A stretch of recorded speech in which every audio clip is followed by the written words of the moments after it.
going for a walk, and we're gonna talk. Oh yeah. Barney the Wonder Dog is there with Sean on the Mind Walk podcast. Marks. Ta-da! Now we are officially podcasting. Yay! So the way I do it is it's just a conversation. Okay. I mean, I guess if you want to tell people about yourself, you're a dancer, a circus performer. Yeah. I mean, it's weird because I have a friend who's my clown friend texted me today. He's like, I want to be on your podcast. I was like, oh, Really? I just want to put circus people. That's I it. love clowns. They're the best. Can't say yeah. We're the best. Never get tired. Yeah, it's my buddy who I'm working on this cartoon with is sending me kind of he's doing some test drawings, some samples of the characters, and he's starting to do the clowns, and I'm just like, oh Yeah. I mean, Yeah. so excited. Yeah, so this is Nancy Hoover, Pohl hello. overlook. There's where we live. Over there? Kinda. Where Hold on. are we at? Yeah, we're kind of over there, like that way. Yeah. Hi. Yeah. I love this place. Oh, here we go. There he goes.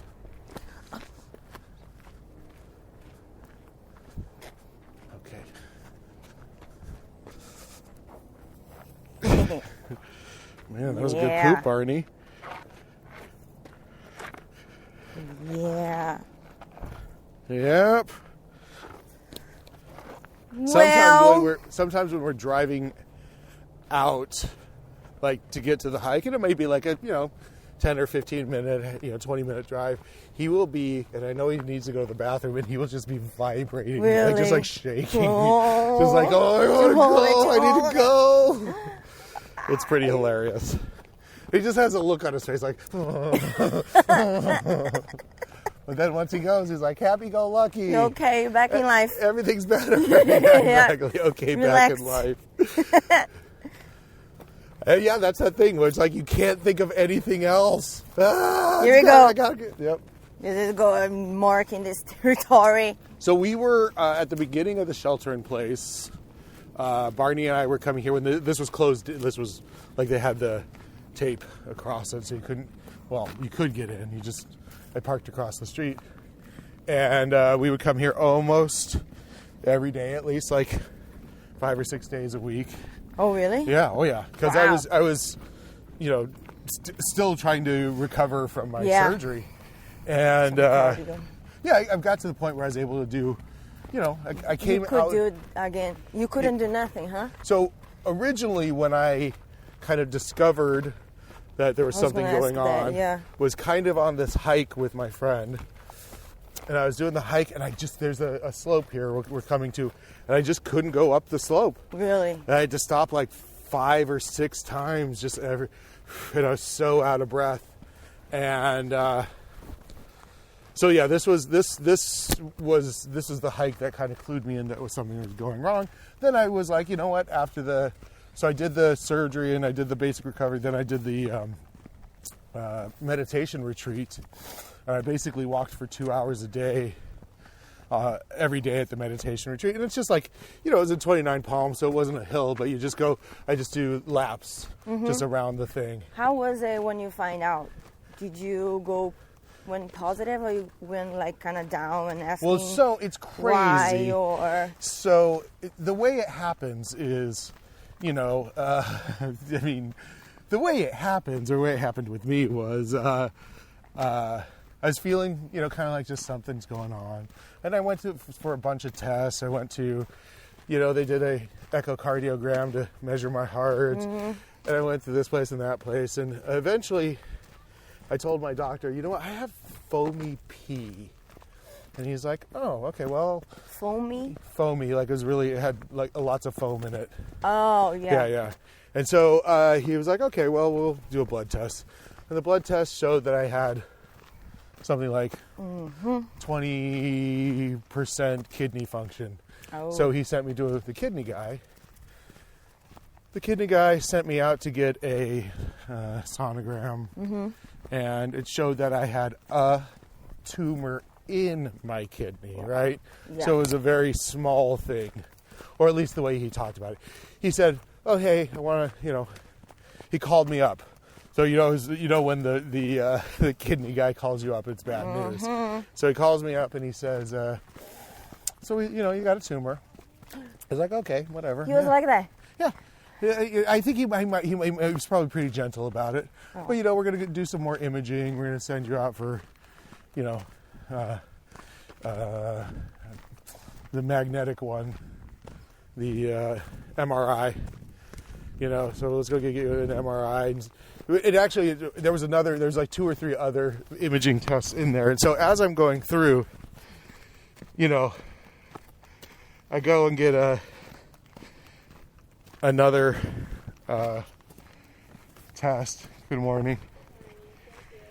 And then they were going to send me. So this is the fucked up part. So I had whatever Blue Shield, whatever insurance through my job, but then I got fired from my job. Shit. Really? Oh yeah, and I think it's because they knew I had something. Something was coming. Yeah. But that should be opposite, huh? They should hold you, and anyways. Yeah, well, whatever. You got another one, bro? No? Okay. Oh, yeah. Yeah, he does. Yeah. Hey, it's bud. okay, I won't look. He doesn't care. Yeah. Actually, I'd say he likes it. He likes it when you watch. What? He's a real creep like no. that. He's a real perv. No, he just doesn't care. So the surgeon, who was was basically a robo-surgeon, they were going to go through my back and they would go and open up the kidney and remove the tumor. And I'm glad it's perfect the way things worked out, because I got fired. I was still pursuing trying to get the tumor removed, but then my insurance, so they fired me on July 2nd, and my insurance ended at the end of July. So I basically had that whole month just trying to figure it out. Yeah.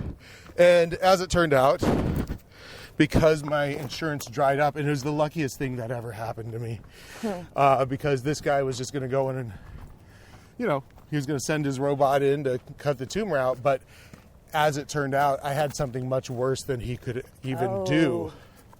So, wow.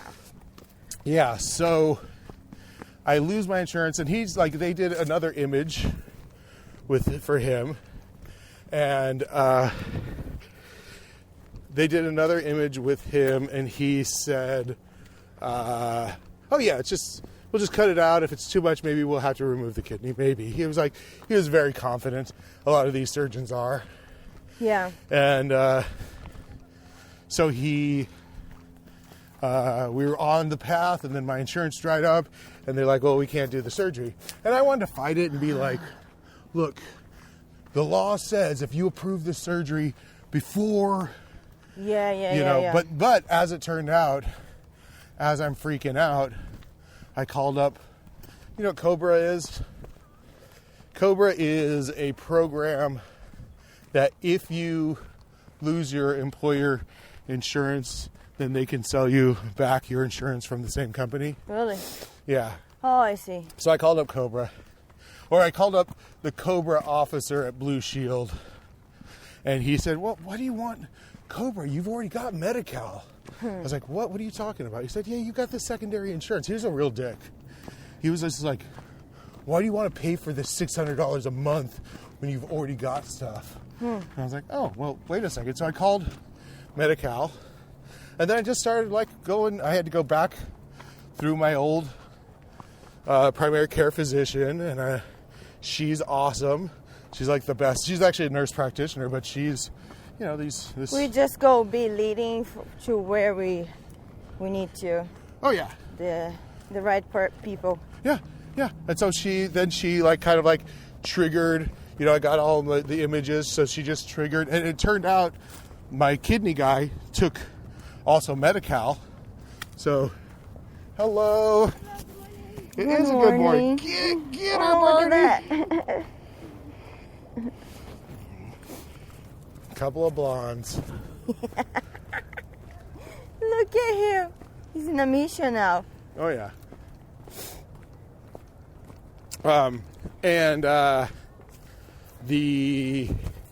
So he still took Medi-Cal, so he set me up for getting better imaging, like an MRI and stuff like that. And then I went to this really terrible surgical center. The guy there, I wish I could remember his name. He's amazing, but the office he was working at, because it was like, basically it's a Medi-Cal surgical center, like it's where the surgeons do their preliminary meetings, to decide what's gonna do. So it's a clinic, but it's like for internists and stuff. And it's just bad. Like, and I figured it out. They just have an office manager there who's just a real dick, and she caused all this confusing stuff. Here's how I could tell you why it was a bad place. So this would have been last Halloween. They had their Halloween decorations up, and this is a surgical center. Yeah, but it's all about who's in charge. Yeah, and I had this experience with back in Ringling, which for me it's very. I mean, I don't know. I feel like there was some how can I say? Some lesson that I didn't learn because I went through 2 times. I came to the circus. Okay. I came to the United States, and the 2 times that I got back home, it was because I was hurt. Oh yeah. But the first time, look at that dog, so pretty. The guy is such a great hunter. But have you got? Come on, Barney. Have you got the rights of the? Oh my gosh, he looks like he has a little coat on. Yeah. Come on, bud. Oh. Let's go, buddy. Oh. He can't leave because he's afraid that he's going to get attacked. Oh, whatever. Or maybe there is some climax there. Yeah, exactly. Barney, There you want he is. his Instagram? Yeah. Like these days, huh? You don't get the number anymore. You get the you got the Instagram. Instagram. Yeah, seriously. That's I mean, it's because it's easy. It's easy. So wait, okay. So you got injured. Yeah. On the job. Yeah, and then the first time when I had the hip surgery, I found out that I had to do it. The first doctor, he didn't want me to go back to the show until I do the surgery because he said even if I'm walking, I'm making worse. Oh, you're so re-injuring because I it. already had tear the cartilage. So Yeah. my bones were shocking. Oh, yeah, you hit each other every time you. And then I tried not to, so I went to see 2 more doctors, and they kind of, put some restrictions. And so I went through the year. But in the end of the year, we started to rehearse for the new show, which they used to do it in 1 month, prepare the whole tour. Wow. So yeah, it's like 8:30 in the intense. morning, ready to rehearse all day, just stop to eat, and until night. Whew. Like for 1 month, yeah. And then between that starts the dressing rehearsals, full out, and heels for me. And then I was already in pain. And we know when there's something wrong. Yeah. We kind of know. Yeah. There is, because I used to deal with pain. I'm a dancer. Yeah. Always sore, always working some different muscles. But then this one, I knew it was just something. too much. Yeah. And too and then consistent. I started to accept the fact. And back then, I had these other aerialists. She fell from the lyra. Oof. And then she had a worse problem than mine. She said she needed to do the surgery too, because I was between to accept or not. And then I don't want, and then she kind of convinced me, because I saw like, oh my gosh, my problem is nothing comparing to her, because she had something on her neck, and if she did the surgery, she would not move her neck anymore. Oof. But if she didn't do the surgery, It'll get worse. and if she, like, let's say she hit somewhere, a little accident in the car, she could not walk forever. Yeah. And then when she told me like, hey, you can do the surgery and you're gonna get 10 more years dancing. You know, what are you talking about? Why are you being like this? And I'm like, you know what? That's true. And then I started, searching the doctor. Yeah. And Ringling, I can say name, the Ringling, like, they pay for everything. Yeah, because you're I didn't spend $1. Yeah. But the people that was behind of the office, they was nice too, and they care about it, because I did the surgery, everything. I had the driver in my door to take me to physical therapy.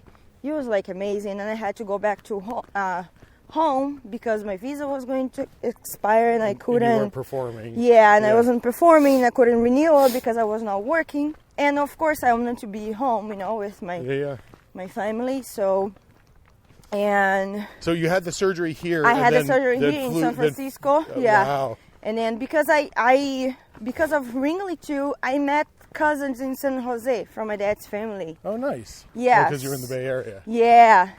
And I got to meet them. And when I found this surgeon for the hip, he was specialist on the hips for like over 10 years. Wow. And he was in San Francisco. And I contact her, hey, can I do the surgery there and then stay in your house? And she's like, yes, of course. So. Wow. Yeah. So, okay, but you said you had, you experienced some problem. Yeah, and then, I did the surgery, I got back home. A year and a half, I got back healed, and I was in Brazil. And then they contact me again. Hey, we are needing dancers again. Are you interested to coming back to here? And I'm like, yeah,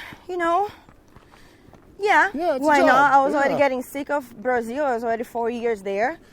And, system there for entertainment, it's very, doesn't work. But so I was getting sick too, like the way how the payment works there. You work now and then you just receive your payment 40 days later, 60 days later. Yeah. And it's a 1-3 days, So most of the gigs are like that. Not like cinema and TV, it's completely different. It's by daily contract. Yeah. It's all different, which I love too. And I was like, going back. So I was working on Rock in Rio in Brazil. We was having Rock in Rio, and I was dancing the street dance stage. It was the first year, they was doing that. So between the shows, the sunset and the world stage, between the attractions there, we would come and we would dance, and it was amazing. It was an amazing, like 85,000. And the day of rock, we made the rock people who likes rock watch us. Yeah. We just have numbers with rock. Metallic. Okay, yeah. Yeah, songs and everything. But it's weird because I feel like, to me, like Brazil, Rio especially, is like synonymous with dance. If you don't have dancers in your show, why are you even in Brazil? Yeah, but for us, it's like, wow, how are we gonna make these rock guys watch guys and women dancing? So it was amazing. Just at some point, we'd be dancing that the song would like da da da da. We would see them in the floor doing like a little circle to like hitting each. The thing they do. I'm like, what? I wanted to jump there, and do the thing with them. It was fun. I'm maybe a little bit old for it now, but I was a a punk kid, and I would go to the punk shows, and we'd do the moshing and Wow. the fucking, and the circles.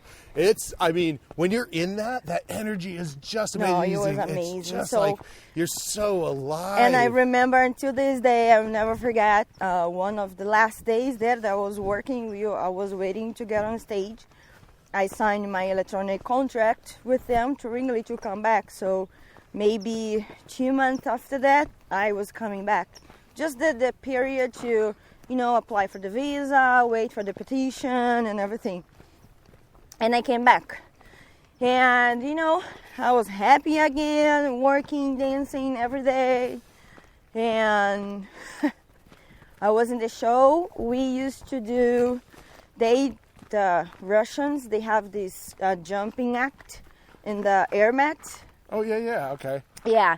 So where it fires them up in the air Yeah, super high. and what dancers do, we connect one act to the other. So we're just going to do that. And we used to do some... That's interesting. You guys are like the transition between... Yeah, so they finish this act, and so we can transition to the other act. To present them, we walk into this air matches, and then we cheer a little bit, hey, clap at the end of the act, and then we start dancing a little bit to connect to the other act. So I didn't have much time. I just jump. Hey, when I was clapping, I just boom. And the only thing I remember is the sole of my feet. Oh. And I looked to the other dancer. I tried to, I tried to turn to, I didn't want to believe it, And I couldn't. After that, it was 1.5 months not putting my feet in the floor. Both feet? One on the okay. left. So, and just after 1 week, first they was no, it was a sprain. The swelling is going to come down. And I'm but again, no, that's not a sprain. There's something wrong. I can't even move my feet. Ooh. I couldn't even think about it moving my feet. Ooh. My feet was green, and then it became purple. And Oh, yeah. And then Your torn fascia. after a week, the swelling went down. I went to check up again. And there you go, there was 2 fractures. On the cuboid and on the fifth toe. Oof. And the fifth toe is the worst too. Yeah, it's very To sensitive. heal, yeah. So here we go, I was out of work, but that's the bad part, and that's very sad part, because with the hip surgery, I took my time, I did everything, and with my feet, it sounds like they was waiting on me. But after a month being on the train by myself, showering, thank God I had the neighbor. Yeah. So she was a family, so she was not in the show, and she has 2 kids. They are so big now. What are you doing, bud? Okay, go. And so she used to give me food and everything, because I couldn't do nothing. After 1 month, Wow. yeah, they just said, hey, I just saw the manager approaching, and with a little paper, hey, I need you to sign this. I just received the information that they are sending you back home. And it's hey, I know I had on the paper 3 more weeks off. Yeah. But I knew it. I just knew it. That was impossible in 3 weeks to be back and doing the show. It's really hard, Yeah. 3 shows Saturday, 3 shows Sunday. I couldn't. I just knew it. And even if I try hard. Wow. Yeah. And then, I knew it. That was better to be back home.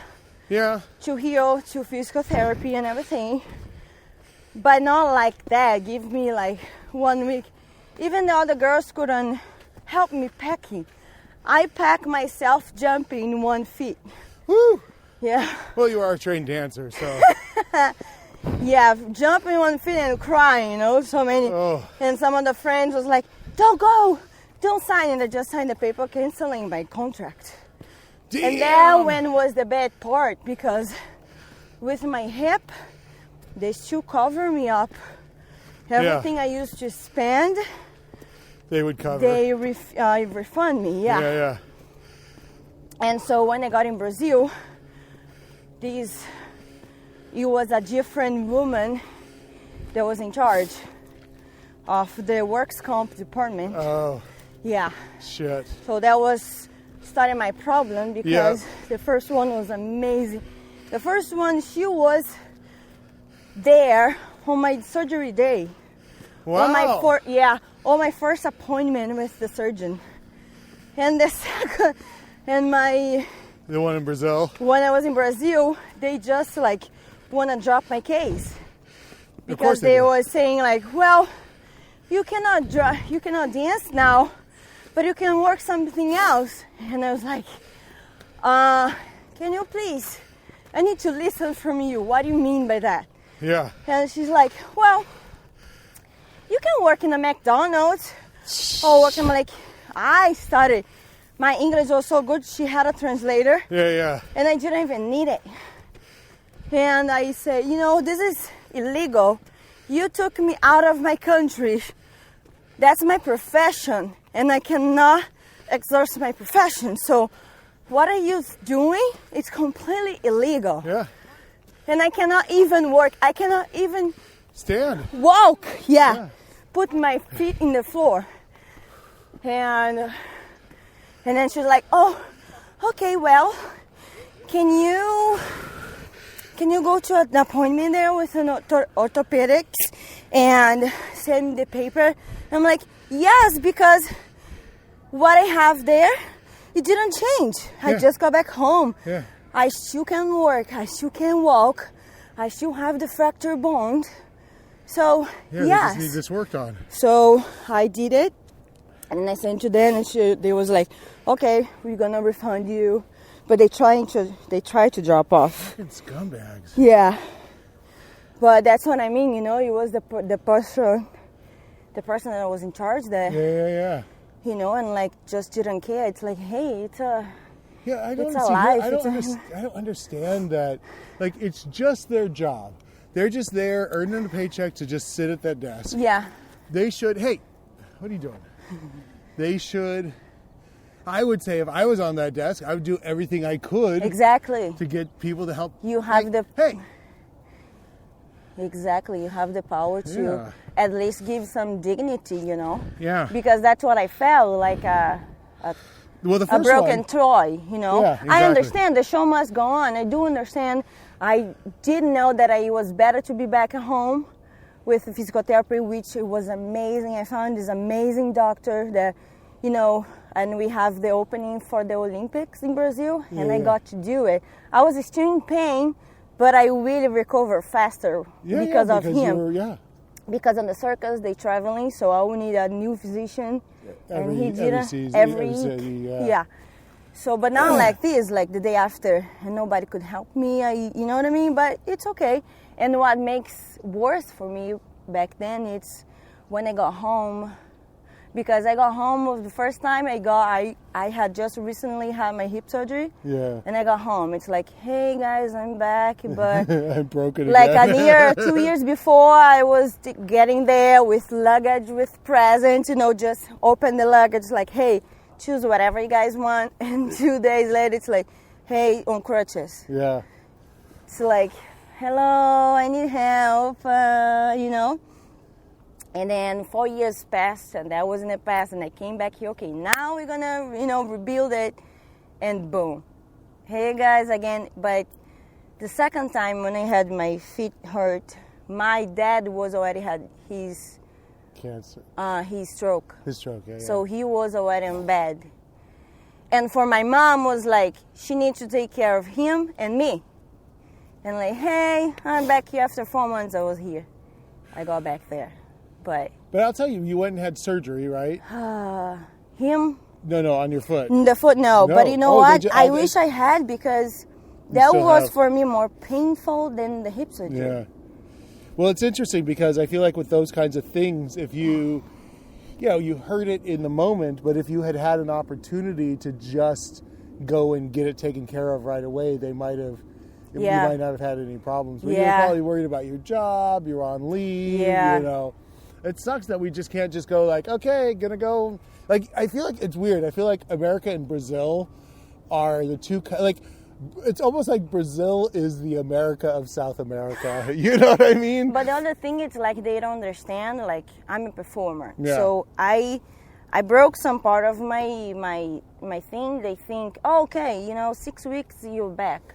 No, it's not, because what a normal person, what we have to do with our body, with Yeah. our movement Yeah, yeah. range, it's way more Yeah. than a normal person. Just need to You're walk a performance. out, and that's that they couldn't understand. And my feet, when I took after 1 month, actually my physical therapist made me to start to step on it even with in pain. Yeah. And I didn't have movement. Yeah. My feet was like that. And By the way- the most frustration for a dancer, people don't know that. They don't Is realize that. It's like The mobility. all the mobility, all to do the point, all the hard work to work on that, to flexibility, the balance and everything, to build the muscles. That was gone in 1 month and a half. Yeah. And you got to work it back up. And from zero. and I have my physical therapist like coming on top of me, like pushing. pushing Ooh, to yeah, get yeah. the range back. Woo. That's why it was more painful than my hip surgery. Well, it's weird. I also But- think that the nerve structure in your foot and the how much the foot has to articulate is just a different. The hip is just kind of Yeah, simple yeah. in comparison. Yeah. Yeah. But for us too, like the turns. Then, for me, I started, with ballet and jazz with the technique. Yeah. But thank God, I discovered myself on the commercial.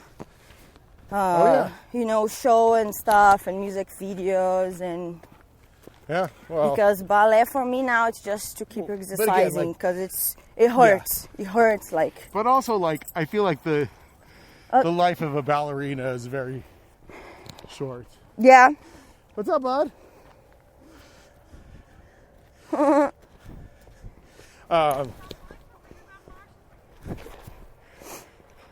Hello. But Good morning. morning. But that's why, when I choose to be a dancer, that's part of the deal. Yeah, You break yeah. it, you fix it, Yeah. and Just like any athlete. yeah, Yeah. I've heard that a lot of kind of, high performance athletes, you kind of like, you work and you push until injury, and then you back off, you recover, Yeah. and then you go back and you go back to that cycle. Yeah. And it's just the nature of a performance athlete. It's so this bad clinic I was at. Oh, yeah. Yeah. On Halloween, this is a surgical clinic. The decorations, like if I went to a hospital, the decorations they had for, was like little pumpkins and maybe like make scarecrows. This was fucking like insane asylum with a serial killer. There was bloody knives hanging. What? Yeah, it's just No, like, heck I no. was like, this is such bad taste. Like there was one was like a full size. Wow, yeah. like What are they poster. going through? That's a great thing to see. Yeah. That's very I positive. was just like, so somebody made a bad decision, and I'm sure they were like, oh, isn't this funny? And I'm like, no, No, it's not. We're all dealing with trauma here, Yeah. and you're putting up these shitty. So one of them was like a full wall size, kind of like, one of those plastic kind of print posters, was like an old lady in a wheelchair, like a ghost lady. And I was like, what is Oh, this? Why are you doing this? Heck no. And you had body parts and bloody knives hanging from the roof. Ew. I was just like, this is wrong. But that was the day that. So that was the day. That was the day that they were the first time I saw the doctor. He was great, but he was overwhelmed because this place sucked. But he sent me out for some better imaging, right? Oh, hold on, my laces again. What's going on? Do you ever double knot it? No, I'm gonna go do it. That's a good idea.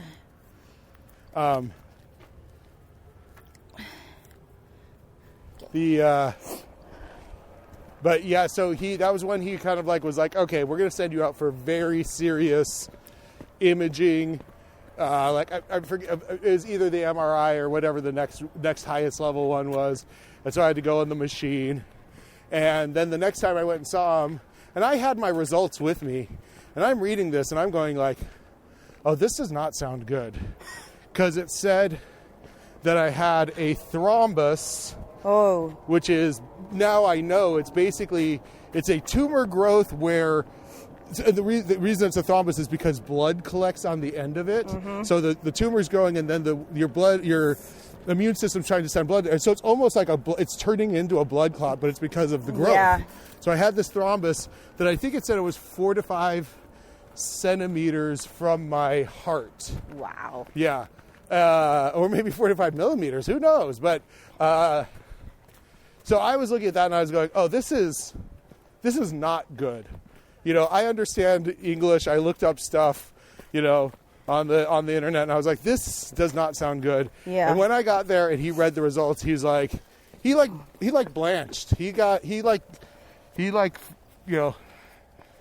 Hello, how are you? Yeah, Barney's can be a little bit of a grump though. Oh. Yeah, go. You got to keep going, bud. Would it be nice? Go. No. Go. Be nice. I don't know. She's bigger than you. Yeah, that's the problem. Exactly. He's gonna get himself in trouble. You too. You go. too. Go. Punk. Who you think you are, Barney? You think you're that tall? Well, you got that little dog thing. Go. You crazy. But yeah, so he was like, yeah, this is the kind of thing where you're going to need what he said, an academic surgical crew, like somebody at a university. Wow. Because he's like, it's just that big. It's like it's going to require whatever X, Y, and Z. And I was like, oh my God. But that was good because there's a solution, hon, if Yes. they take it out. Yes. So, and he said, you know what? I was a fellow at UCLA. I'm going to see if I can write them a letter to get you, to go and basically, so what it would be is I would go under the master teacher, and he would use my surgery to teach other people how to do surgery. Yep. Because, especially at that point, like... What can he lose? Well, no, but also, like, what can I lose? But also, like, the fact that, as it turns out, the thing that I have is so rare, or at least them catching it before I die is very rare. So this was an amazing opportunity for a surgical team to do this. And when you're doing a fancy teaching class, you're gonna like you're gonna go the distance. You're gonna do everything. Like it's gonna be just. Hold the on, best. let me see if there's something more I can fix. Well, yes. So yeah, let me tell you about that. So because any questions, we can take it all out again and redo it. Yeah. So one of the things that ended up happening is because because it was open heart surgery, a day or two before, I went and got what I would call a practice surgery, a little mini surgery beforehand. Oh yeah. So because they did basically it was an electrocardiogram with dye while they were looking at my heart. So I was basically kind of awake watching my heart bumping, the dye go into it. No. Oh yeah, it was crazy. Oh, for me, my surgery, I just remember laying down and see the big light, and then they say, okay, when they put in the thing here in the wrist. Yeah. Like, okay, now you're gonna sleep. I don't think I didn't even. It was too fast. Oh yeah. Well, you just dip out. I think I got sleep. Barney, move. I stayed sleepy for three days. I would just wake up, take the medicines, and it was 4 hours surgery. Yeah. hip surgery is pretty big surgery. Yeah, and before they get in the room, because you need to sign the papers and everything. And I said, I don't want to hear nothing. I just wanted to wake up. I just want you to make me wake up. That's all I care, and sign the paper and that. Wow. So yeah, so that was just the mini surgery. But so even before that. Because you're saying you could see yourself, but I did saw myself, but I had they recorded. I have the surgery recorded. I would love to see my surgery. I look like a meat. Going, and woo. Yeah, I think the reason that because it's a teaching thing. I'm sure I could track it down if I needed to, but because it was a teaching thing, it sounded like that some kind of. There was a little bit of a mishap and I bled a little bit, but whatever. But back to this surgeon who's consulting me. He's like, I can't do it, but I'm going to write this letter. So this is probably around Thanksgiving. Wow, it took between July and Thanksgiving to figure this out. And so at least at that point, they know exactly how bad it is. Mm-hmm. And he was very serious about. Oh God, I've fucking got to talk about the Russian doctor. This asshole.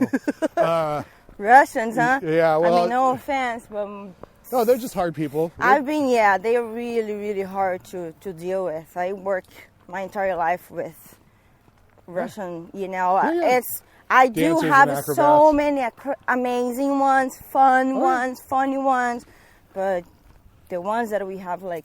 Bad times, it's for nothing, that's the thing, it's for nothing. Oh yeah. Well, it's weird. I feel like in a weird way, like Brazil and Russia are just like almost like opposite cultures. Completely, Yeah. But yeah, so he's worried. He's going to write the letter, and I have to go and get a second opinion. But I know it's bad, right? I know he's made me feel like if this does not happen, I am going to die. And I was like, okay, great. Sure. So I think what people would have died of, I've heard it, is like a cardiac embolism. So I think these things happened, and then the blood clot just gets into the heart, and then people die, and then they don't really go and figure out what it was because they're dead. You know what I mean? It's like but I think this is what it was. What causes these things? So I go to this Russian doctor because I'm looking for a second opinion, and this guy did some bullshit. He put a camera up my dick to look inside my what do they call that? Ureta? Yeah, whatever. He wanted to just see if there was any other tumors. And I was like, I knew there wasn't, and it felt like he was just adding an extra cost, an extra charge to whatever I was doing. Yeah. And they did another secondary test there, and I'm just and I brought my paperwork that basically, are you okay, buddy? Here we go. I think somebody, maybe George might have given him something that... Yeah, wow, that's the first time, huh? You okay, bud? Yeah. My exercise goals are 3. Well, we're almost to where we're gonna turn around here, but I want to get to the rainforest section. Let me answer. Which is my boss. Hold on, my boss is calling. Yeah, no worries. I can message him. Hold on. Uh-huh. Yeah. We're almost at a place where we can sit down.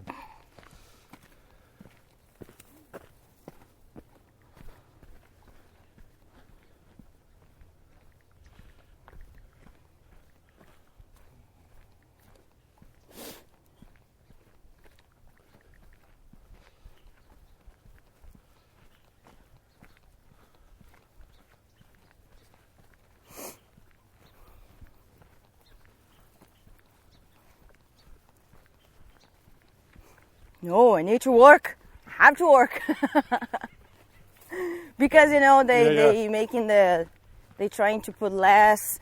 I mean, he's being really nice because he could just be like, hey, stay home. You know? He's trying to figure out and he's putting 6 hours because I was doing 8-9 hours day and weekends at least.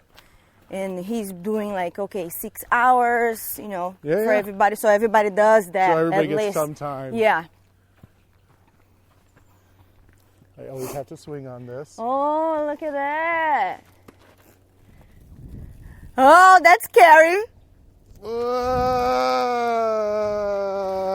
That feels good. Whew. That's scary. That made me dizzy. Whoa.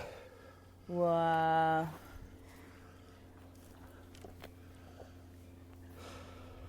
I'm not gonna swing, but I'm gonna hang.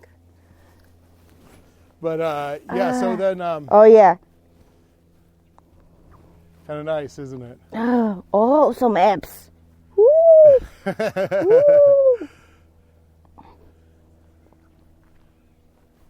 Oh man. But so this Russian guy does all these tests, and then I gave him the paperwork from my other doctor talking about That's this. cute. Look at him. Oh yeah, mountain dog. Talking about his recommendation, which was that I need to go and do this academic thing, and he basically read that and said, "Oh, it's bad news. You got to go to a school and get this." I was like, "Well, what do I do?" He's like, "Well, go back to your oncologist." I was like, "Oh, you're no fucking help. Zero help." He God bless you. literally just took a bunch of fucking money from the insurance company and told me to fuck off. Oh. You know, but whatever. So things were in motion to get me over at UCLA at this point, and I got a call from Dr. Krim's office, and The light, huh? yeah, he was like, Friday the 13th, Friday, December 13th, we've got an appointment for you. Oh. So this is basically the rainforest. This is the place where I tend to turn around. This is kind of the most beautiful section. Wow, some Yeah. pictures here, some videos. Yeah, you should come and make a video. I would go Yeah. sit in there and meditate at the beginning of the shelter in place. And just because I can see people coming, and then Barney would just run around the forest. And Let me make a such video a of him. happy Yeah. happy dog. He deserves to make some video. Yeah, and then Friday the 13th, I got my appointment. I go in there. He's like, we have to operate immediately. Really? Yeah, he's like, I have December 17th, which was the next Tuesday. He's like, okay, this is when we're going to do it. I was like, oh, okay, yeah. Otherwise, it would have been like January 8th or whatever. And who knows if I would have still been alive. He said, Yeah. he immediately called up his cardiologist friend, because I had to have a cardiologist and him doing the surgery. And then, basically they spent the next 4 or 5 days getting the team together. So, Wow. no, that was December 12th. Yeah. So Friday the December. I have a month to prepare myself to my surgery. Yeah. So this was 5 days. You So have this- 1 week. So the way they did it is I got a call at the end of the day, and they said, Friday morning, tomorrow morning, go to at 4 or 5 in the morning, 5 or 6 in the morning. Just saving and then I'll post it. The next one I'm gonna keep, showing around, and we're like, hey guys, we're doing some podcast. And yeah, it's gonna be available soon. So we are here. I'm here with Sean, and we are making some podcasts. Do you wanna show up in the camera, or you're too shy? I Sean? like Yeah, this is It's Sean. called Mind Walk Pod Yeah. on iTunes and Patreon. So come and see us, Mind Walk Pod. And my first podcast. Woo! Woohoo! Nice. This is so cool. It's beautiful out here. Yeah, so nice. Good vibes. Such good vibes. Yeah, awesome. You have Yeah. such great energy. Aw, no, Yes. you have, and that's why I think it's crazy, because I just keep that's how it works, You get blessed, and you get a chance to bless somebody, and that's what it is. Yeah. And I think, it's like, I think it's, you look at like people that have fear and people that have, fear. I mean, selfishness is just a form of fear, everything bad that humans do is just a form of fear. And Yeah. as long as you can resist, resist the devil. Yeah, and actually, it's really like, it's funny that we talk about, the Secret, the movie and everything. Mm-hmm.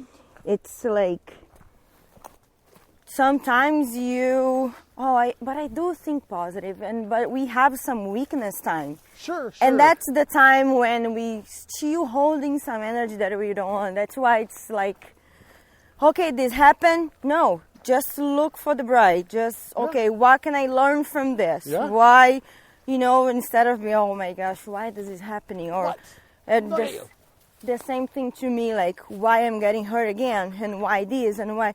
Instead of me, okay, I understand. And I do understand these days because the second time when I got the 2 fractures bone, it was the last 4 years that I got spent with my dad. Oh, no. Oh yeah, that's right. So you just don't question, you just take it, Yeah. And Yeah.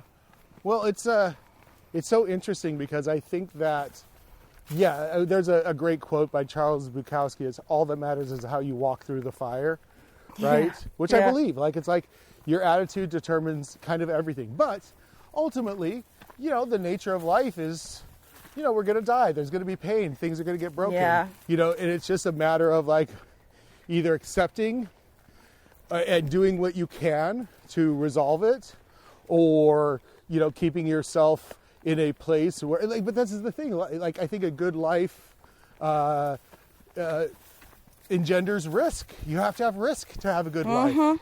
And I think, we look at some of the people that are kind of like running the show right now, and they're doing anything they can to not take any risks anymore. yeah. They're doing anything they can to not, help other people or extend themselves. And I think that this is a real problem with the mindset of people that acquire a lot of wealth. They end up, I think, the richer you are, the more afraid you are. To me, there's a correlation between that. Yeah. Because you would not need. That's all why that. you always need the balance and. Yeah. But again, that's not going to stop me from trying to cower in my mansion. I'm just saying because that my dad was a little example of that. Yeah. So was my dad. Yeah, he had this schizophrenic. I have a schizophrenic cousin. He's a nephew. Okay. He's still in the hospital until these days. Just and when he passed away, I was the one, visiting him. It's like the movies, but in real life. Yeah. And he took care of him because my dad buried all his family, his mom, then his dad, his brother, then his dad, and his other brother, and he was the only one. And he took care of this boy because he gave a lot of. He was bad because he was sick and nobody, took care of that. Because before he just lived with my grandpa, and after his dad passed away, my dad's brother, and then he would, when he would have some attacks, he would, take stuff and sell in the street, and nobody knew what was going on. But then it's because he was sick. Yeah. And after that, but my dad took care of him. My dad found the hospital, to put him so he could take care. And we was struggling too because my dad was an insurance guy and he got fired too from his company, so he was on his own. Was this after the stroke? I was still a kid actually, so for so many years he was working on, on his own, and 4 kids and like everything on him. So and it was very tough for him. I do understand after a while when they grew up. I do kind of started to put myself on his spot, Yeah. And but he took care of him. And my dad always say, "Oh, if I win the lottery, I'm gonna do this. If I win the lottery, I'm gonna do this. It's like, Dad, stop. Let's try to do, little by little. And Just one sec.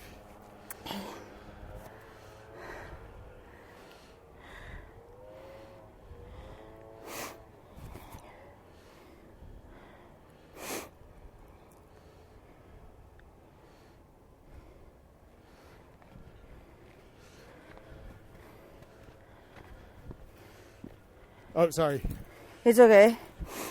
And so since he took care of him, he found out that, he could get some help from the government from all these many years that he's been, taking care of his nephew. So he finally, after, it was a little bit before his stroke, he got these tons of reels finally on his life. And then he just started doing some bad things. And then he got a stroke. So Oof.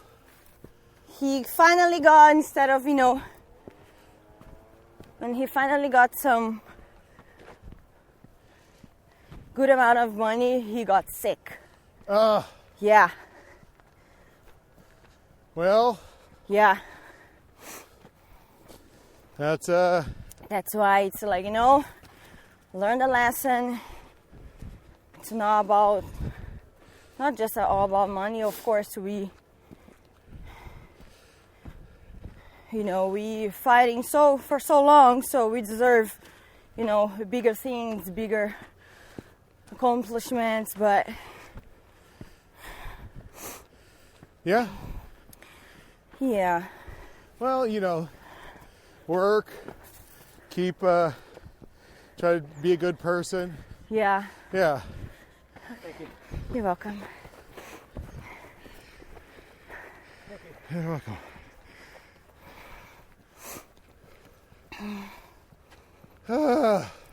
Yeah. It's a good hike. That's good. Yeah. Whew.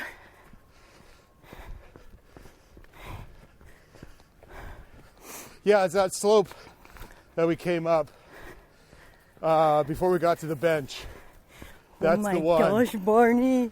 that So I try hard. to, when I come back here, just do it in one push. Uh-huh. Just because I'm like, that proves I'm not dying. I don't know.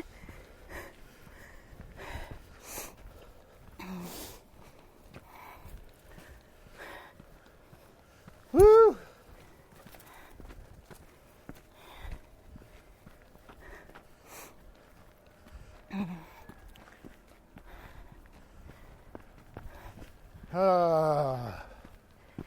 Yeah. Well, oh yeah, so December 12th, Oh yeah. I go and get and he's like worried, he schedules the thing, he's got the cardiologist. Oh, the pre. Yeah, and then trying to deal with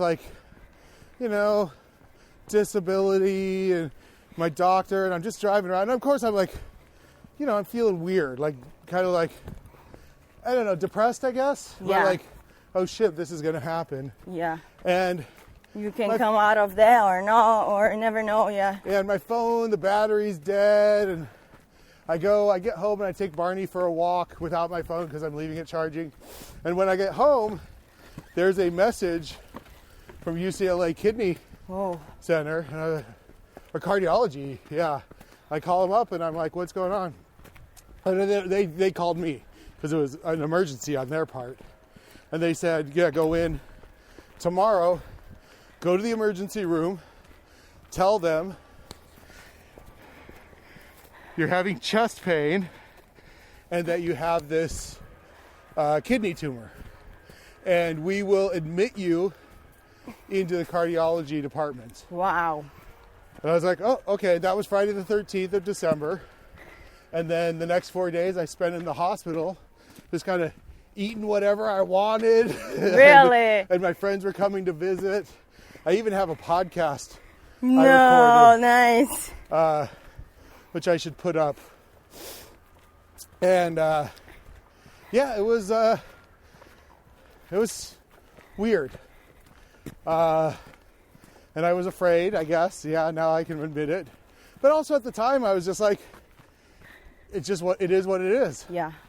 And the drawing blood and taking tests, and now that I think about it, I was probably in the hospital when there were early cases of COVID. Really? Because it was Oh, last yeah, December. because that was back December.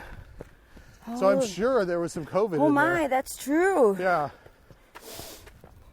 So I think I got COVID then. I don't know.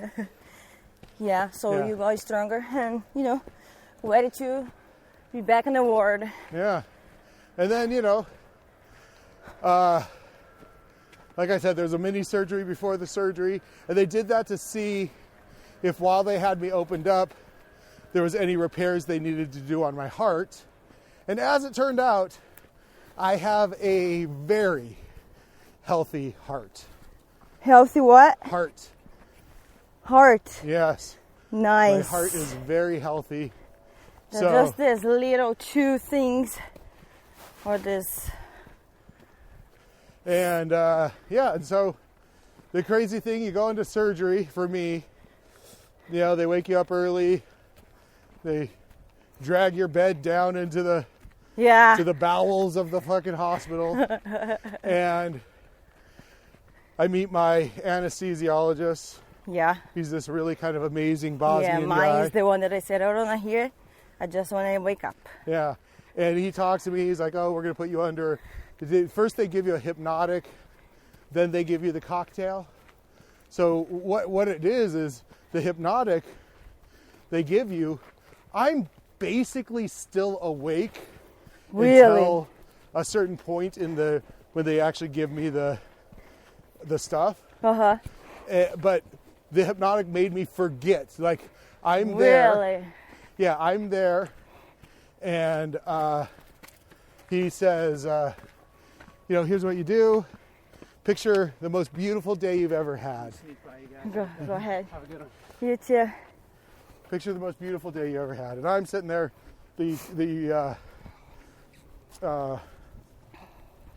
what's it called? The page on the computer, on the monitor in the surgery room is like a beautiful island, couple of palm trees. Yeah, I couldn't see much because I'm myopia. I couldn't be on my contacts and my glasses. Yeah. So I wish I could, see more. I just saw the light and walk in the room, go in the bed, saw the light, and boom. Boom. And so I just remembered a time that I spent in the British Virgin Isles and the Bahamas. And the next thing I know, the switch goes off. And the very next moment for me is it's nighttime. It's dark in my room. I'm kind of standing up. Like what they call it the Hannibal Lecter. Oh. So you're standing up in the bed. And I'm I'm like kind of screaming, trying to get this fucking tube out of my mouth, but my Really? arms are tied. Yeah. The surgery was over. I was done. But I woke up and I'm trying to get the tube because they intubated me because I was, and I'm trying to get this tube out. There's Mr. Humphreys. Okay, we're going to get that, right? And they take it out. And I think they have 3 questions. What's your name? Yes, I was just going to say that. Just remember that. Sean Humphreys. Yeah, the only thing I remember, I was still in the bed already away from the surgery room, and I just remember like, Fernanda. And I was like, I tried to open my eyes, but I couldn't. I was really like sleeping. I stayed for 3 days like that. Woo! What's your name? Your surgery is done. But can you tell me your name? Yeah, what's your name? Yeah. Sean. What's your birthday? May 22nd. Yeah. And then the third one for them was, what are you in here for? Oh, I don't remember the third one. Yeah, and so it was like, because they make me walk. Yeah, they got me walking as soon as I got out of the. How you doing? Okay, I'm gonna carry you, Barney. Okay, Yeah, well maybe not. And he's dangerous. Barney's a little bit of a grump. He's a little. Go. Good boy. Good Barney. Yay. Yeah, and I spent a week, and I was so fucking high. But I mean, as I have been recalling and kind of telling people about, I was battling demons. Like I had this thing when I was a kid where, you know, there was always weird things in the shadows, and I was very afraid. Yeah. And all of that stuff came back. And what I realized is when I'm super high on drugs, all of these kind of habits, my mental habits, they go away. Really? You know, yeah. So it's like a... So like a releasing and... Yeah. Ow. So, yeah, so I was seeing fucking weird fucking demonic creatures in the shadows. Hello. Yeah. How you guys doing? This is the first time I realized how vivid the conversations are. I am having a very... I'm having a very intense conversation right now. That's awesome. Yeah. That's amazing. And, you know, of course, I'm like dipping in and out of consciousness, and I'm having these kind of weird dreams. Like the best dream I had, I was on I was like on a cruise ship, but it was all like Mayan themed. But again, like it wasn't Mayan themed. It was as if the Mayans their civilization had continued into the time where they had cruises, you know, like, yeah. So it was like being run by this, whatever, Mayan company, I guess. Oh, I have a question when I see your posts on Instagram. Yeah. You really have the dreams? Yeah, I'm Or waking... something that comes up like as an idea? No, I wake up from the dream and I sit there and I go like, oh, what happened? What was I seeing? And I just like, and then I type it up, and then it's like, and then a lot of times I'll just forget and just like go back to sleep. But yeah, these are really... Sometimes, yeah, that's very interesting because, you know, we can maybe, do you believe in the dreams, or you think it's you think it's like the subconscious, or you think maybe you can, it's a message or a help for somebody or somebody that needs help? Well, okay, so to me it's like it's a few levels. The first thing is, you know, it's really just my brain is just farting in the middle of the night or whatever. It's just like, stuff. Because sometimes you dream things that you didn't think, right? Well, during the day? Yeah, but I'm also dreaming things that are associated or related, let's say, to the media I'm consuming, or maybe I'm having some worries, and my dreams are giving me ways of dealing with those anxieties, in kind of like impressionistic, abstract ways. Mm-hmm.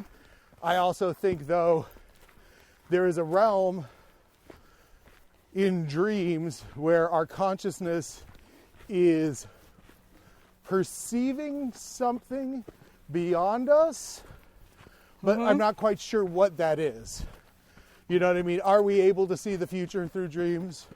Are we able to manifest things that we see in our dreams and then make them the future? Or maybe they want you to help someone, or somebody needs help or needs to prevention, you know, like... But in that case, let's say if I had a dream about somebody, right? It would be more like my subconscious giving me answers, like, oh, you can say or do this for this person, and it hopefully will result in them not being in pain anymore. Does that make sense? Yeah. Like I don't think it's like, maybe it's a message from somewhere else, but I try to think it's more like... But I mean, like, at least for me, you know, sometimes I dream the faces, but sometimes I don't. I just see who is it, and I try to remember who do I know that it looks alike, you know, and actually when I do remember, when I try to remember the dream and I tell somebody that I know, and it's like, really? Because I was thinking to do that. I'm like, I done my part, you know, my mission. Yeah. Like, especially, you know, the last dream, the guy was died in the motorcycle. Oh, yeah. And I was like, who do I know? And then I was, even my friend, I was doing my nails, and I was like, your husband does he happen to have a motorcycle? And she was like, no, but he wants to get. His dad already said, like, been telling him, don't do it. And I'm like, are you serious? And then I was like, should I say it? Because it's not everybody that takes well. And then I say, hey. Hello. I had this dream. Come on, bud. Hello. And that happens in a dream, Maybe it's not you, maybe I'm crazy. Sure. But maybe it was and maybe I needed to tell you. And he's like, you know what? My dad have been telling this to me, and I'm not gonna do it. Yeah. Like, okay. I mean, but again, like, these are like ways I think that we can, subtly, gently guide things. I don't just know. get mad when I dream and I can't understand or I can't remember. But Yeah. yeah. I had a couple dreams last night, but they were actually, I can't remember them, but I just remember they were boring. Huh. That was the thing. It was just like, oh, it's just a boring dream. It's a boring ass. Just whatever. So I didn't even force myself to try to remember them. Yeah. Which, that happens. But then 2 nights ago or whatever, I had 3 really fucking good ones right in a row. And this is the crazy thing is, like, I've noticed when I timestamp some of this stuff, let's say, like at 3 a.m, I'll get one. And then I'll get one again at like 3:45. So what time normally you get wake? I mean, it varies, but I often wake up from my first dream around 3 a.m. You know what that means, right? What's that? Do you know what that means? No, what does it mean? This means the universe needs your prayer. Who needs my prayer? Universe. Oh, okay. The spirituals. It's got my prayer. And it's funny how you tell me you keep being waking on. I mean, I don't know if you believe or not. For me, it's very clear. That's why I wanted to ask you about your dreams. Oh, yeah. Because that's how it happened to me already. I kind of, most of the time when I dream, it's like that. I wake up and I'm like, who do I need to talk? Who do I need to say this? Well, but that's also why I put them up on the internet. And that's like spiritual time, That's when they are out fighting the fight that we can see.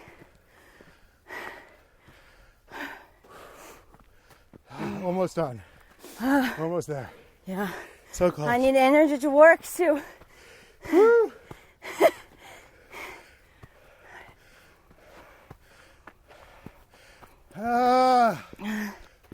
Oh my. Oh.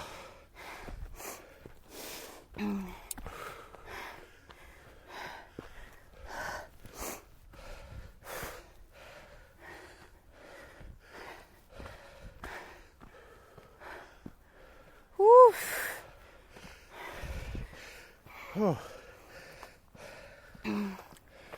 Wow. Right?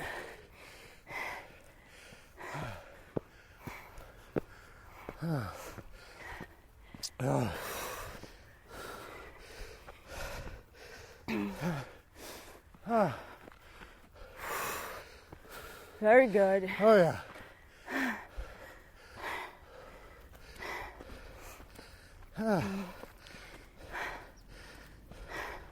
As you were telling me that I should listen to the universe, I'm coming through the trail, and the sun and the beams are shining through the leaves.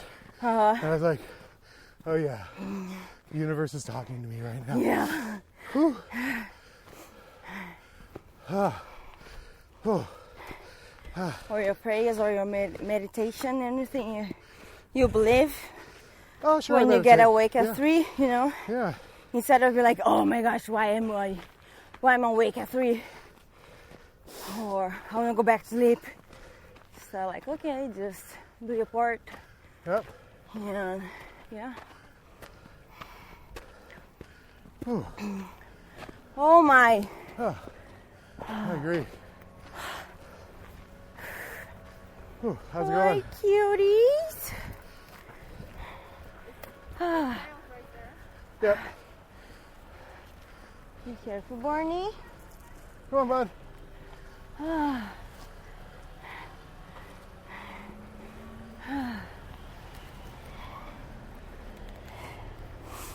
Get in.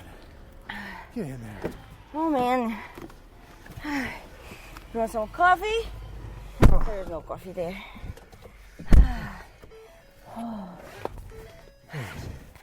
Whoosh. So if you want to stop the... Oh yeah. Yeah, but it's Forgot. okay. Well, let's just, we can talk on the way home. Yeah?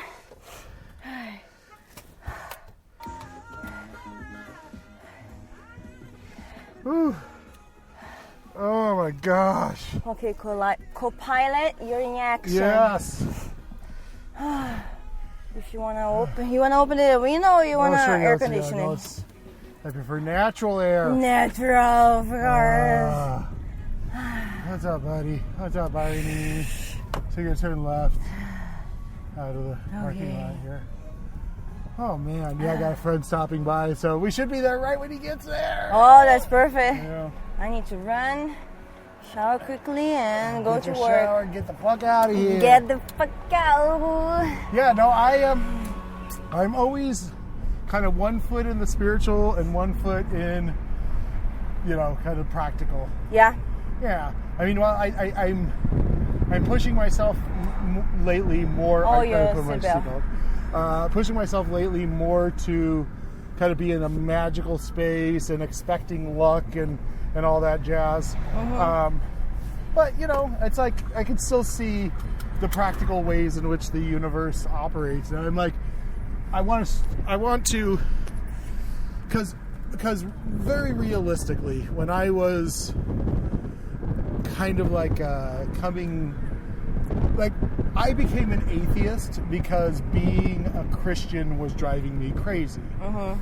However, my programming when I was a kid, like my magical thinking and all that was very bad, and it made me OCD and anxious and very fearful. So I had to go very strict, no magic.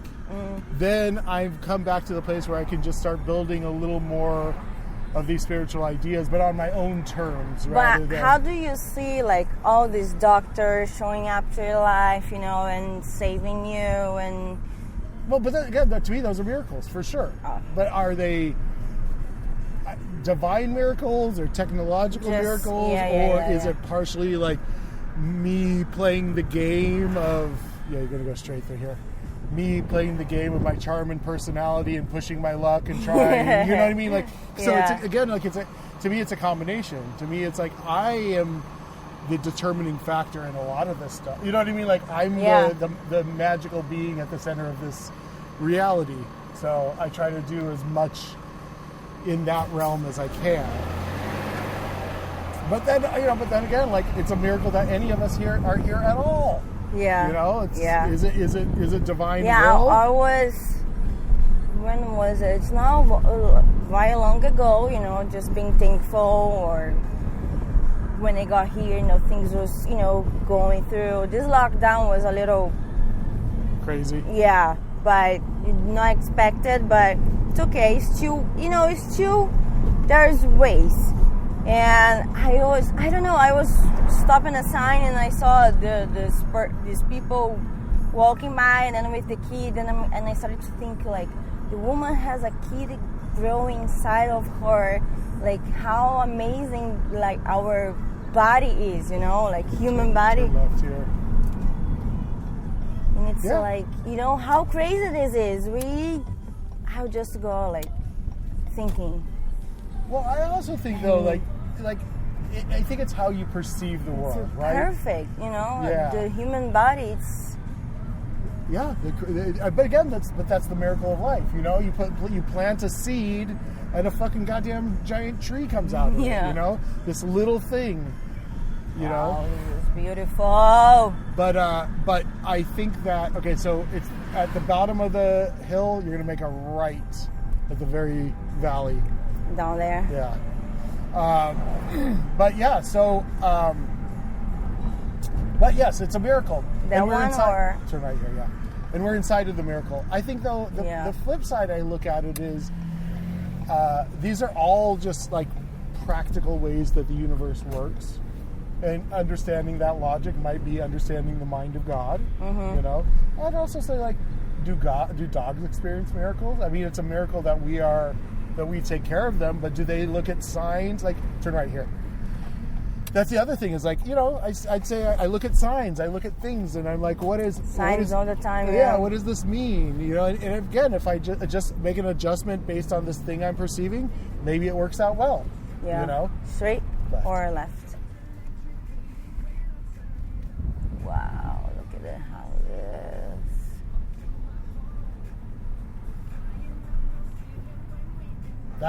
That was a great hike. It's a nice hike, isn't it? That was cool. Yeah, that was amazing. Yeah, it's good. It's got a good view. It's a good workout. Yeah, I get a little, how do I say, worry about hikes because, you know, I have a hip surgery and I worked in my, you know what I mean? You want to be careful. Yeah, but that was good. Yeah. Well, I think it's right, again, like it's right in the middle zone. Where it's challenging, but not too challenging. When people get crazy, you know, and start running down the hill, and it's like, it's abysmal outside and the side, and they want to run. It's like, no, that's not careful. That's not. Well, and then occasionally I'll see people on their bicycles too, on their mountain bikes, and I'm like, you know, I guess that's fine. But to me, it's like that's just good to have a good. Yeah, you want to adventure, you know, do it yourself. Don't take me with this craziness. I don't. Yeah, my friend lives right over there. Oh, nice. Yes. Oh, pretty. Look at this fancy gate. Oh my God! Look at this view. What a cute little house. Oh yeah. I mean, not little. It'd be nice. Nothing is little here. That reminds me of one part of the Rio de Janeiro too. Alto da Boa Vista. It's like that too. Like celebrities lives in, the big parties and the houses happen, directors, some big events. So you're saying Rio doesn't have a very good entertainment industry? I mean, we do have a lot actually. Okay. It's just the system. Yeah. You know, and for me, especially like for dancers, but like for dancers here are more value. Yeah. I know they have their problems too, but like in Brazil, if they have a production and they need to cut money, they're gonna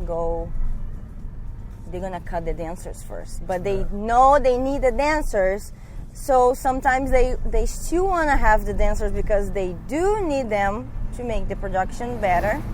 And you know, and level up, but they wanna pay like nothing. If you see, you kind of paying to work, and sometimes they use that against. I mean, here they have this issue with the internet. They wanna exchanging works.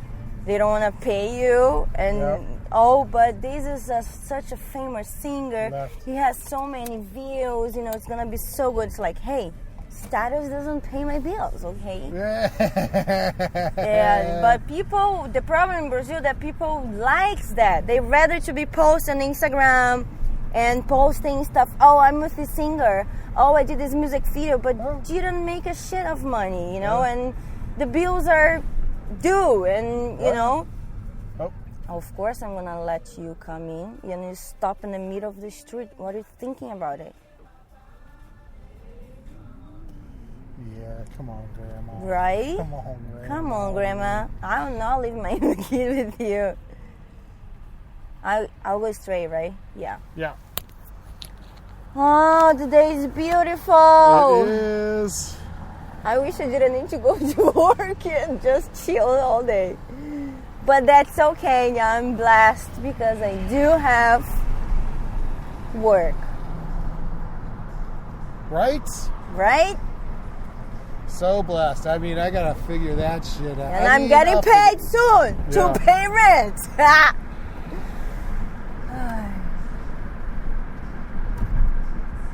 It's so pretty here. Here's already like a Burbank. Not yet. This is like Toluca Lake. Oh yeah, Toluca Lake. It's really pretty. And the LA River. Burbank, it's the other side, right? Yeah. Still getting lost. They got a good breakfast here if you ever want to. Really? Yeah. Oh, I can do breakfast all day in life. Yeah. I can just live with breakfast. Seriously. Yeah, I'm going to go home and make myself some eggs. Yeah. I think I'm going to eat breakfast again before I leave. Oh, I don't have... Oh, maybe I do have time. With somebody.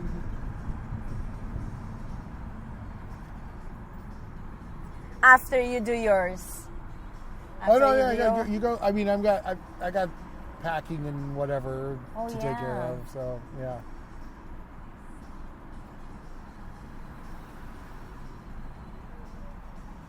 My gosh, it's Christmas. Crazy. But also, like, I am just not really a fan of Christmas that much. Oh. I'm not a fan of the presentational aspect of Christmas and the commercial aspect of Christmas. How it turns out, about presents and about gifts and also all that. even the aesthetic, like those the whatever the stuff that George has up. It's like, I don't like all the holly and the fun, like. Oh really? And white and red, you know. It's like, yeah, I really like Christmas because it's when all my family get together and then we sleep everybody in the same house and wake up everybody together. That's the part that's what I love. Like. Yeah, that's the part I do like. But I don't like the decorations and the lights and all that. It's like, yeah, that's why I understand all the Christians and everything. But at the same time, I cannot be spending right now. It's not a priority, Yeah, sure. So it's and especially this year. But next year, if everything's open, I'll go to Brazil with you for the holiday. I'm just kidding. I don't speak any Portuguese. I would be I lost. do. Yeah, hopefully next holiday I'm able to be there for freedom and come back. But come back, not stay. Yeah. I'm okay the part of the year going back to Brazil and coming back. That's what I used to do actually when I was in Ringling. Yeah. We would come back with the petition and we just apply, as soon as we get in Brazil, we just apply for the interview and go over the visa thing again, and then by the end of the year, new visa was everything ready to go, and going back to America. Good times. You know where you are. Are you gonna? I was turning right at this light. Turn in the Ralph's, or you turn before? Well, so I always turn here. I'll just show you. Yeah. Oh, I see. From where are you gonna stop, or are you gonna keep coming fast, or what are you gonna do? Saucy. I drive in Brazil. I can drive anywhere. You're a good driver. I was like, but also this is what I was thinking, guys. I'm being more careful. More slow because I have you in the car. Yeah. But what I realized alone, I'll go a little bit more wild. Is there's a few cultures that I consider driving cultures, and definitely Brazil is one. Oh yeah. They love their cars. They love driving aggressively. Where definitely because you look at like places like England, it's kind of a driving culture, but not really. New York, the next one. Oh, that makes sense. Yeah. Because sometimes I do this way to go to the. Turn left. Oh yeah, and that's the way back. Of course, makes sense. Yeah, it's like she's going to be a pretty. And that's the other thing is like I think sometimes. Like let's say I'll just say women sometimes don't drive really assertively in. Yeah, but guys are LA. very aggressive too. Like I hate when they like, Yeah. you know, Dumb. and to turn is like. I mean, it's so funny because I do drive aggressively, but I never You want. do? I never want the car to, like, because of course, let's say I have Of Barney course, on the because the passenger Barney, seat, and so I'm exactly. always like approaching the turns and the stops very gently, but then like, you know. And I used to be much more of an aggressive. I'm just old. Old man can't doesn't drive aggressively anymore. But I am even though I got a shitty car, I'm a very good driver. Yeah, Yeah. I love to drive. I love to drive too. This is why and here it's even more therapy because it's so easy. My car is sticky. In Brazil, and when it's traffic, it's very annoying. It's really annoying. But especially here, it's just like, it's just perfect to drive here. Are they not There's working nobody today? there. They're not working, huh? Well, there's a truck. Oh, they're at lunch. Oh. Yeah, that's all right. But You're gonna be leaving in a minute anyways. Well, maybe they're not working today. That's true. I didn't hear anything. Yeah, because I got back Hey, here bud. early. What's up, cutie? Like Aw. 6:20 something, and they was not here. Good. Yay! What'd you bring? That's it. Okay, we could stop now. Oh yeah. Hold on. Oh, I'm gonna let you do that. Yeah. I don't want to. Going for a walk and we're gonna talk.